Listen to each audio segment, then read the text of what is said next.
Hey, good Friday morning, everybody. It's your buddy Choppadong, and this is NHL Power Picks brought to you by the one, the only DFSArmy.com, one-stop shopping all things daily fantasy sports. As always, like, subscribe the video, head down to the comments section, click the link, get the information on becoming a VIP. You won't regret it. We dominate NASCAR. We have been playing very, very well with basketball. Hockey's another great sport of ours, and that's what we're going to cover today. Lots of stuff going on all the time at DFS Army. If you need a little bit of coaching, you're struggling, let us do the heavy lifting. Talk with us. Let us help find those leaks in your game and shore those up. And let us provide you all of the tools, all of the coaches, all of the cheat sheets, and everything that's going to save you time and make you a better player. That's what we do. So when we dive in, let me show you a little bit of what we do when it comes to hockey and the NHL power plays, or power picks, whatever you want to call them. We're going to walk through the tiers format over on DraftKings because I find that's a good way to get an idea of the slate. And we're going to walk through the research station at DFSArmy.com. The first thing that I do is I get an overall assessment of the slate itself by looking at this front page. And I go into the last 10 games sample size. I don't care what you did, back a month or two ago. I care about what you're doing kind of right now. And I'm looking for your goals for per game and your goals against per game. I'm going to take your goals for, add them to your opponent's goals against, and I'm going to get a number. 3.0 here, 2.8 here, adds up to 5.8. Drop the decimal point, it's a 58. The highest score is the best because it shows me a team that's recently scoring goals going up against a team that is recently allowing goals. It allows me to put things on a sliding scale, and it allows me to compare apples to apples. Washington to Vegas tonight, or San Jose to Arizona, and it helps me pick out the better spots. Now again, hockey's a volatile sport. Last night, Ottawa was in the best position on the entire slate to score goals, and they only scored 3 goals. And Calgary was not scoring goals lately, and they scored 7. So there are outliers, but generally, if we ran this slate 100 times, the cream rises to the top. More often than not, the teams with the higher game scores are going to be the teams that do the producing. And then we dive into those teams a little bit, and we look for stacking combinations and correlation points that we can then start formulating. Should we stack line one or the power play or whatever? And there's all those moving pieces that come into it. And the closer you get, the more you study it, the better you get at identifying it. And then you still miss more nights than you hit, but you give yourself a better chance at hitting more often, which gives you chances in those GPPs to really drag down the big bucks. So after I've seen the slate and I start ranking even the last 10 games, the offensive powerhouse, the 12th scoring offense in the league is the Washington Capitals, and they've got a game score of 58. Or how does all of that? I need to see it from a helicopter view. I need to see what I'm looking at, and this is the graphic that I use. I put them in a little spreadsheet, and I've got Washington, Boston, Tampa Bay, Chicago, St. Louis, LA, whatever, and now I can see all the offensive ranks. Even though Chicago is the top-ranked offense on the slate right now, and you can argue with me all you want, but in the last 10 games, our research station shows they have scored the most goals, period, end of story. Most goals on the slate. So if there are most goals in the league, actually. I don't know. It didn't make sense to me when I saw it either, but that's what the number says, so that's what I believe. When I look at that number, I say, well, they should be in a good spot tonight. Well, not so much because they're going up against Tampa Bay, and Tampa Bay has a good defense. So their game score tonight is only a 57. That means combined goals for them and goals against for Tampa Bay, 5.7. I don't know how that shakes out. Probably, if it's 4.0 Chicago, then it's only 1.7 against for Tampa Bay. That means that they're going up against a very, very tough defense. That should cap their scoring ability to some degree. But when I look at these combinations, I'm starting to find a lot of red, which is bad. Boston, not in a good spot. St. Louis, not in a good spot. Anaheim, not in a good spot. Arizona, San Jose, not in good spots. The better spot on this slate is Vegas. And Vegas is only the 16th rated offense in the last 10 games across the league. But San Jose allows a lot of goals. So you've got just a good enough offense facing a bad defense that you should produce more times than not. Minnesota is a pretty decent offense right now, ranked 5th. Going up against Arizona, who also apparently allows some goals right now. And that pumps their number up to a 65, puts them at second best on the slate. If I was just looking at this, I would automatically say Vegas and Minnesota are probably where I'm going to be looking for some stacks tonight. Maybe some Tampa Bay. Now, if you want to go off the rails and say Boston power play 1 is phenomenal every single game, I just close my eyes and I stack them all year long, hey, you do you. That is fine. But as long as you don't change off of that program that you run, then you let the hot streaks and the cold streaks flow through you. They come, they go, whatever. You catch Boston when nobody else is on them, like maybe tonight, and you end up getting 4 or 5 goals out of them. Great. That's how you win GPPs. I tend to do this way. I chase those hot teams around the league, and some nights I land on an Ottawa, and Ottawa was correct for me, but it didn't pan out last night. Ottawa would have been at very low ownership probably last night. Had it panned out, I would have looked great. I would not have thought that that was contrarian at all. But it turns out because of the ownership, it could have been. That's how I play the game. Is I place these top 10, these last 10 games at a tremendous amount of weight, and I'm looking to ride those hot streaks because this is such a momentum-induced game. Okay, so this, I'm telling you right straight to your face, I'm looking at Vegas and Minnesota tonight with a little bit of Tampa Bay, and then I may look at secondary options, maybe some Washington, Chicago, LA Kings, Colorado, whatever. I won't be stacking Anaheim. I won't be stacking Arizona. Both those teams could score 3 or 4 goals tonight and all come from the top line and be the key stack on the night. Very contrarian might be a San Jose stack tonight. Logan Couture and Evander Kane have been great lately. That's where we're going to dive into those tiers and look a little bit deeper at what we maybe should be paying most attention to. So when I go into the tiers stacks, I go into the skaters tab here. And all I'm looking for now is what's coming down the pike.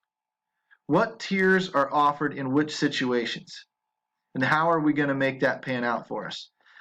And I don't know what it is. There, finally loading. Anyway, I've got all the tiers boxes over here on the right-hand side. I'm sorted by DraftKings point projections tonight. Maybe you think those are fine, maybe you don't. Projections in hockey are very, very loose guidelines typically anyway, because the range of outcomes is so great that you don't know where the guy's going to fall in there. They give you an idea matchup-wise who should produce based on, running the slate 100 times or whatever, who should have a good game in this matchup that they're in, and that's great. But everything changes night to night.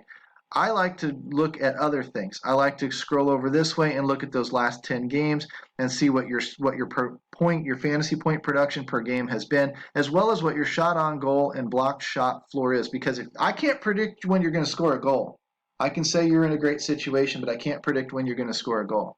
What I can predict is who's going to continue shooting the puck or who's going to continue blocking shots.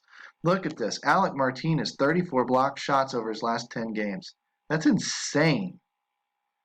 That's a tremendous floor. If he was only cheaper, he would be somebody that we would definitely be using in a cash game. If he was a $3,200 defenseman, he'd be phenomenal because he would be providing you 10 to 12 points a game, just on blocks alone practically.